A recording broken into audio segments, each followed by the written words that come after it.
You know, just this movie sure does exist. You know, you hear that so many times by a person who reviews movies, and I didn't quite understand it until I watched this film, and it left me with almost no impression whatsoever.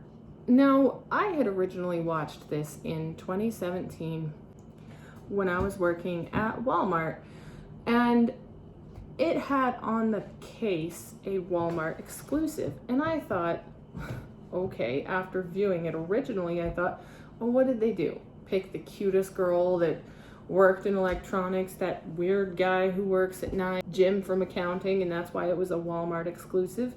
And I thought that because I ran into a bit of trouble trying to find this movie on Google so I could give it a proper review.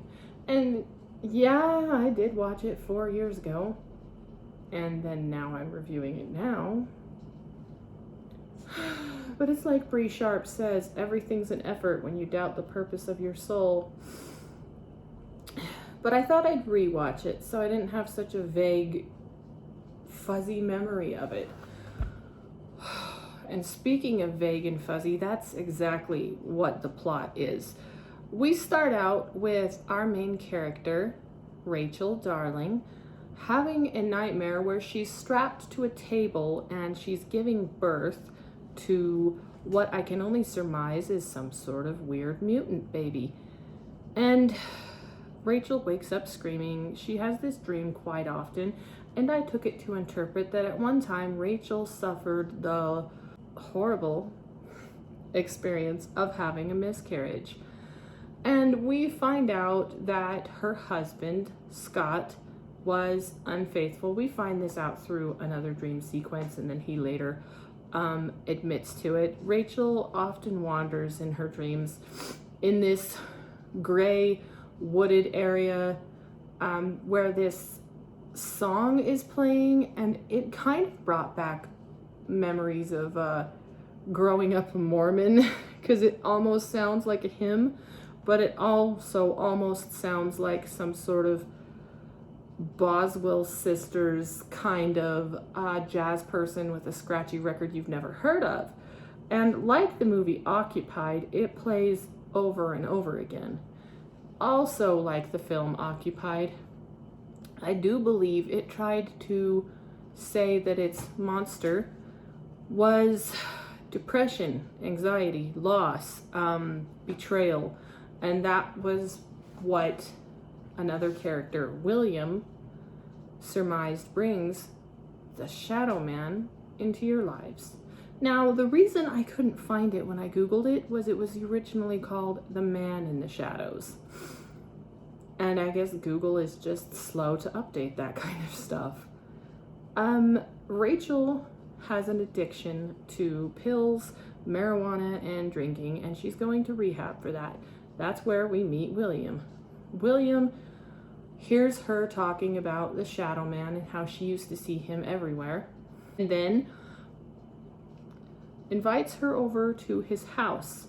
Rachel lies to her husband and says that she just got caught up and went out for coffee with friends, but she really went over to William's house to talk about the Shadow Man and how the Shadow Man moves from dimension to dimension, and him and Rachel are superior beings because they can see him when others can't, and they can see into other dimensions.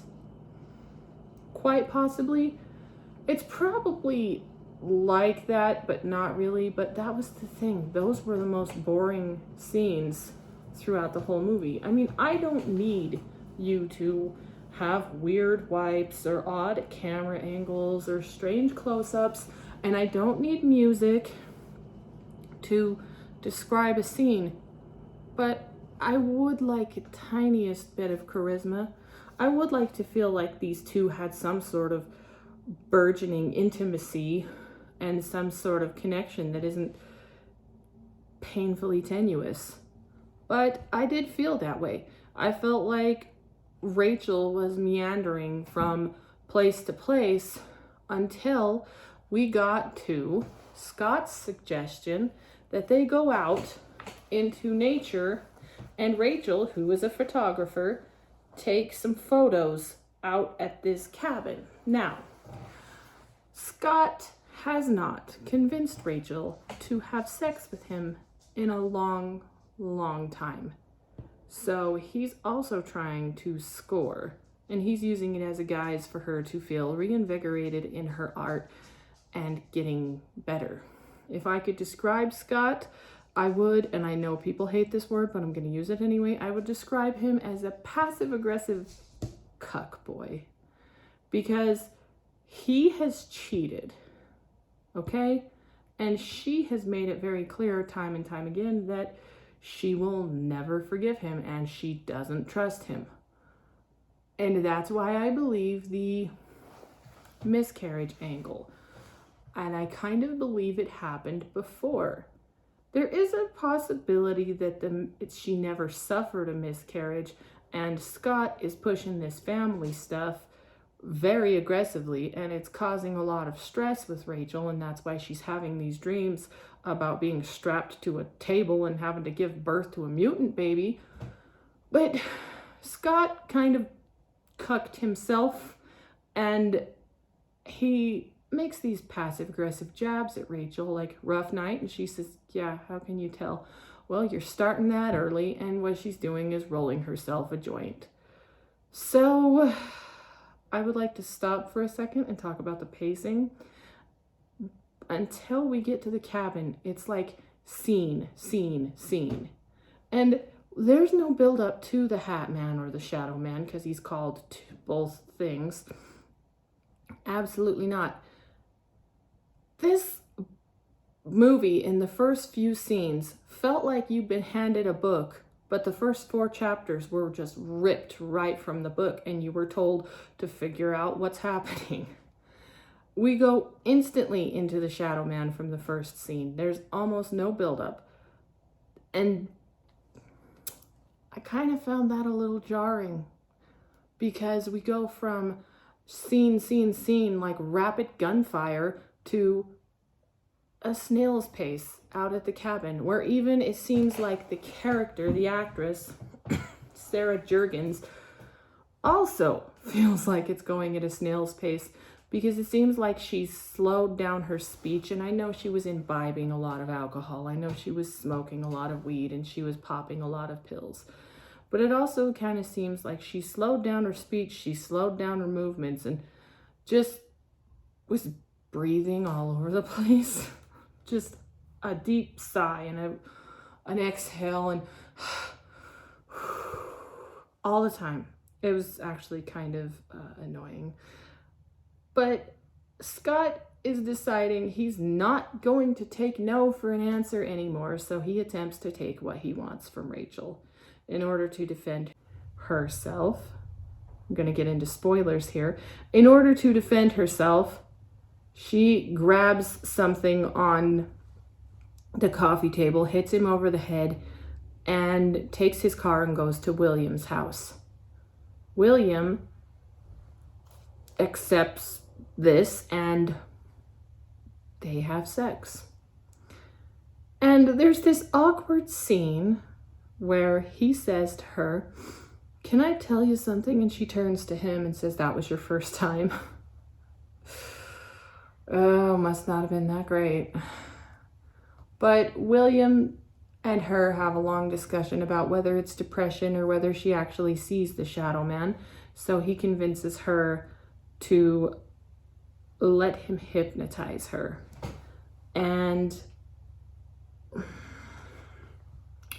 then she goes back to the wooded area. She sees her husband and he says, "This is what you deserve for choosing your selfish life of addiction and everything." She sees her mom, and her mom has taken her life in the bathtub, but it seems like they blame it on the Shadow Man. And I don't quite remember if the mom's suicide was established earlier on, because like I said, the scenes where they're sitting there blankly staring almost into the camera are very uncaptivating. I tried. I should have put the captions on so I could have at least read it and understood what was going on. But I just couldn't be I couldn't be reeled in. They couldn't bring me in. I was watching, eyes straight on the screen and absorbing nothing. So anyway, the shadow man comes into the room. Rachel somehow astral projects, and then she opens up a portal and brings him in. And more spoilers. Kills William and kills Rachel, and then opens the door so Scott, who just couldn't leave well enough alone, couldn't just go and get a divorce, couldn't just leave and be like, okay, whatever, bitch. He decided to follow her, incriminating himself further. And then he goes and he sees Rachel is gutted, which brings me back to a fish, because she said, is that what you want to do to me? Because Scott went fishing. And he says, what? It's like, no, I don't want to gut you. And she says, no. And apparently she does this creepy analogy about how Scott is taking his finger and ripping out the guts of the fish and equating it to sexual acts. That's so gross. And he says it's gross. Anyway, it ends with Scott seeing the shadow man. It's now passed to him. And Scott's going down for the murder of his wife and her lover. What would I rate this? I wouldn't even call it really a snooze fest. Yes, in 2017, I wanted to call it a snooze fest and I wanted to call it boring and all of that, but it just kind of exists. It's very lukewarm. The performance by Sarah Jurgens, she's at least trying. Yes, she is breathy and she kind of takes moments where she just dead stares into the camera and doesn't really speak above a husky whisper. But she's doing a far better job than the men. And she is at least trying, where it seems everybody else is kind of not. So I guess I'll give a star to Rachel or Sarah for at least trying to act. But I'm not going to give one to the men. Oh. And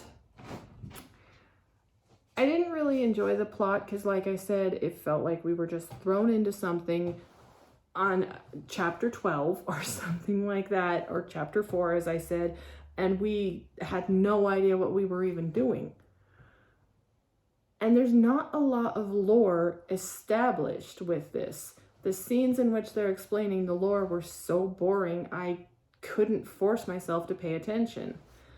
And I believe that if this movie had focused more on making it an allegorical look towards mental illness, depression, anxiety, addiction, loss, PTSD, betrayal, they probably could have made something better. They could have really had something if they would have leaned into the depression aspect of it a little more. But ultimately, I kind of feel that this was a little choppy, that it was kind of trying too hard. And even none of the scenes really just made my heart jump, so it's not going to get the star of scaring me or affecting me or leaving any sort of lasting impression.